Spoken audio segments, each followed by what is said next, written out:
Today, I want to talk about 3 huge signs that you or someone you may know may have a failures mentality. It's very important to understand that no one person is intrinsically a failure. The problem is people keep experiencing failure over and over and over because of their mentality, the way they think, the way they look at life, the way they respond to challenges, obstacles, and problems. The number one thing that every person I have ever met who has a failures mentality shares in common is they live in the past. And I'm not just talking about in regards to success and whatnot, just generally. If you sit back and observe somebody with a really strong failures mentality, generally in life, they cannot let go of the past. They live in the past. They're constantly looking back to the past.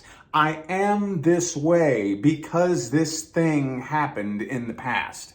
Like anytime they're in any kind of argument or dispute, they're constantly reaching back to the past, the past, the past, the past. See, living in the past is detrimental to your future because in order to actually have a success mentality, you have to have a vision of a different future. When you're constantly looking back in the past, you are projecting onto the future what happened in the past. And it has no choice but to manifest in your reality. Number 2, they are always looking for something or someone to blame for their failure. They're always wanting to point the finger. Usually people with a real strong failures mentality all kind of have this idea that their failure is being caused by your success. How many people have you heard blame poverty on rich people? What the actual issue is these people are too lazy to actually get up and do the work that it takes to become successful. So in their delusional mind, they think that if they can just grab everyone and drag them down to their level, that will justify the way they live their life. Listen to any motivational speaker, any success guru, any personal fitness trainer, anybody who has success in any area or aspect of their life, they will tell you the same thing.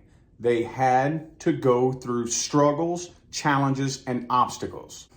The success mentality is the ability to take the energy created by a challenge or an obstacle and turn it into fuel. The overwhelming majority of successful people in the world were not born into success. Those people are a very, very tiny little percentage of the population. The overwhelming majority of successful people on this planet, I'm talking 98 to 99% of the successful people had to go through struggles, challenges, and obstacles. They were born into poverty. They were bullied growing up. They had all these things working against them. And the people who adapted the success mentality all figured out the same thing. I took that energy and utilized it as motivation. They turn it into fuel. Where you have 2 people, one person is successful, the other person is a failure. They were both born into and brought up in the same circumstances. One person used those circumstances as the reason why they're a failure. The other person used those same circumstances as the reason why they became successful. Success and failure are both mentalities. Number 3. People with a really, really strong failures mentality all have this one thing in common. They refuse to change. People with a failures mentality live in this delusional state of mind where they believe that the outside world needs to change in order to conform to their inside world, when it's the exact opposite.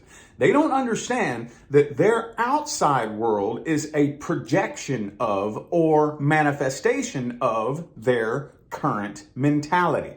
The way they respond to challenges, the way they respond to obstacles, the way they just give up. Every single person who has ever gone from rags to riches or from nothing to everything all have the same thing in common. They knew that that future that they were wanting to experience was going to require them to become a different version of themselves. What does that mean? What that means is you look at the world differently. You look at problems differently. You look at money differently. You look at life differently. You look at love and relationships and friendships differently. You actually have to change your beliefs and your opinions. That's hard work. That's hard work. We were programmed to have very specific belief systems and opinions. And those belief systems and opinions that we have are a composite of every challenge and obstacle we have ever experienced and how we were programmed to face and either overcome them or succumb to them. You actually have to force yourself to become a different person. It doesn't matter what it is that you want to do. You have to assume the role of that person and keep doing it over and over and over and over. It's going to be really uncomfortable at first. It's not going to be fun. It's going to suck. It's going to give you headaches. It's going to give you migraines. It's going to give you all kinds of uncomfortable, weird, icky feelings at first. But if you make the decision, meaning the higher version of you, your higher self, that this ego needs to change, that is when you separate yourself from the ego. You hear all these people, especially in the spiritual community, talk about, oh, the ego, get rid of the ego. Here's a really easy way to test and see how in control of your ego you really are. Go to the gym. Go to the gym and say, all right, ego, we're going to run 10 miles on the treadmill. All right. And you make your ego go get on that treadmill and see who wins the battle.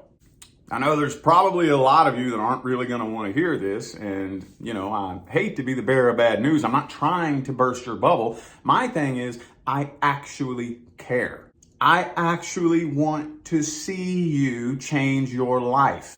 Sadly, though, some people really honestly don't want to change their life. They're actually addicted to being victims. They are addicted to being oppressed. They get like this dopamine hit over being a poor, helpless little victim, and they will attack you when you tell them, no, you are a powerful creator. You try to empower them, and they will attack you. All right, well, I know at least one person needed to hear that. And as long as one person takes one thing that they heard me say and uses it to totally transform their life, then my job is complete. I'm out of here now, y'all. I wish you love, luck, light, and prosperity on your journey. Y'all stay blessed.